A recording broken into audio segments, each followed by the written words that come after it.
Hi, it's Ian. Welcome to pensionerfitness.com. Today we're going to deal with our forearms, wrists and hands.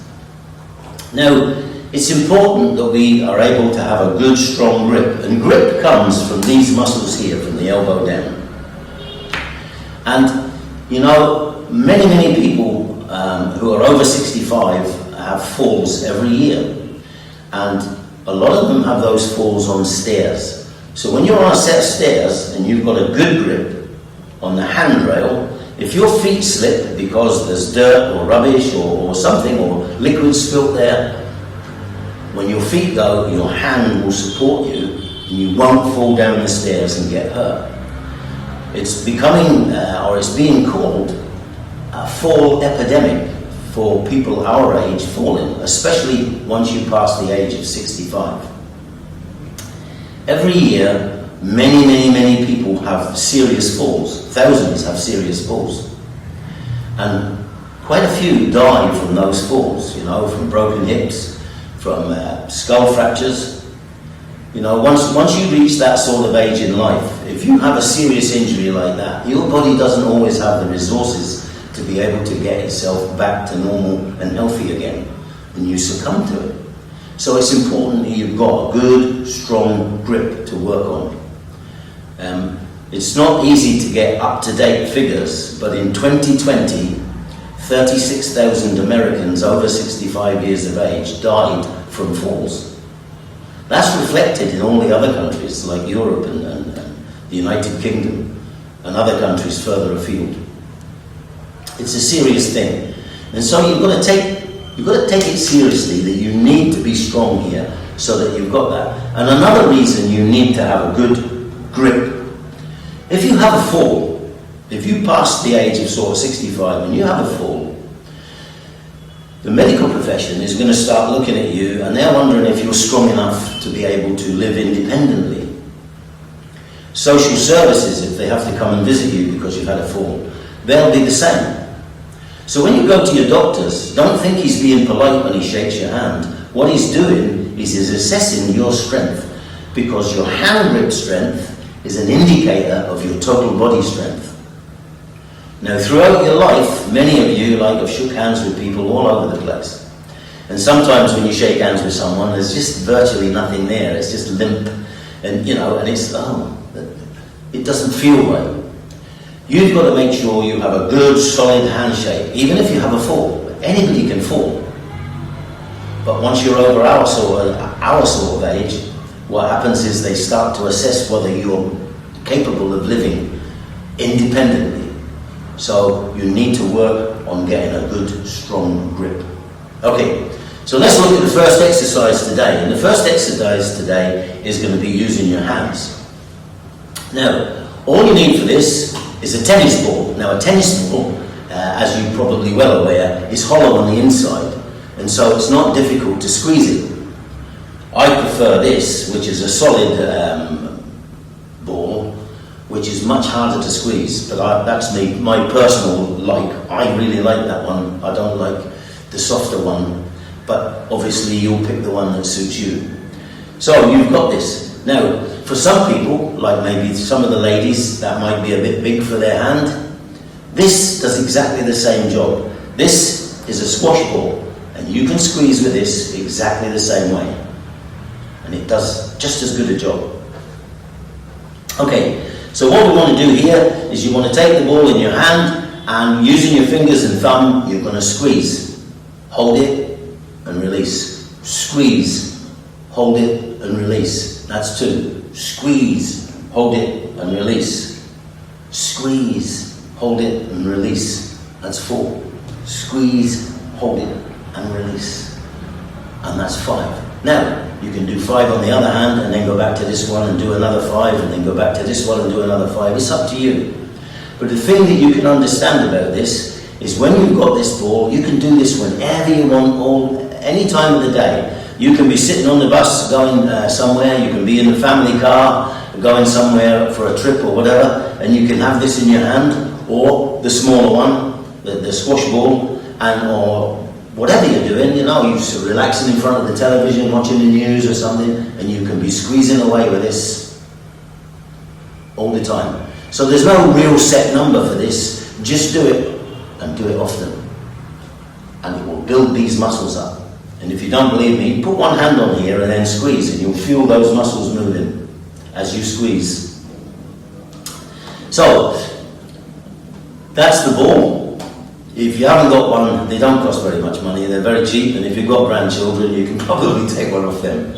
But anyway, that's the ball. So that's the first exercise. Do it as often as you can, whenever you can, and it will help to build these muscles up and give you a good, strong grip, which will help you with everything else you do in life.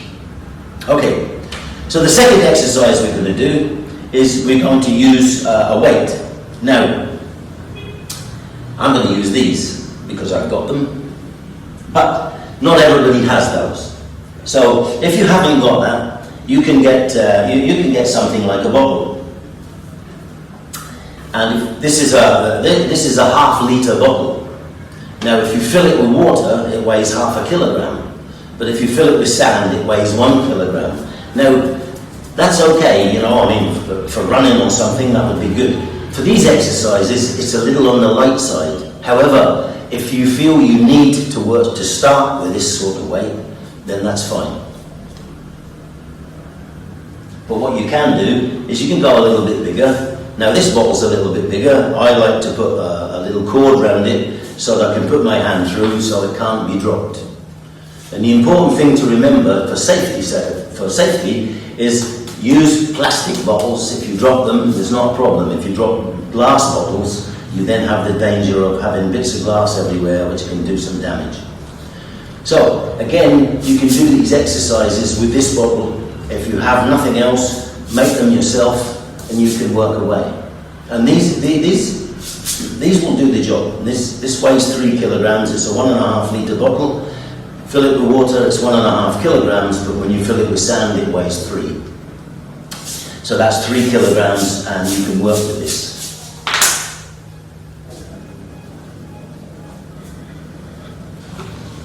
These are 3 kilograms, and this is what I'm going to work with today.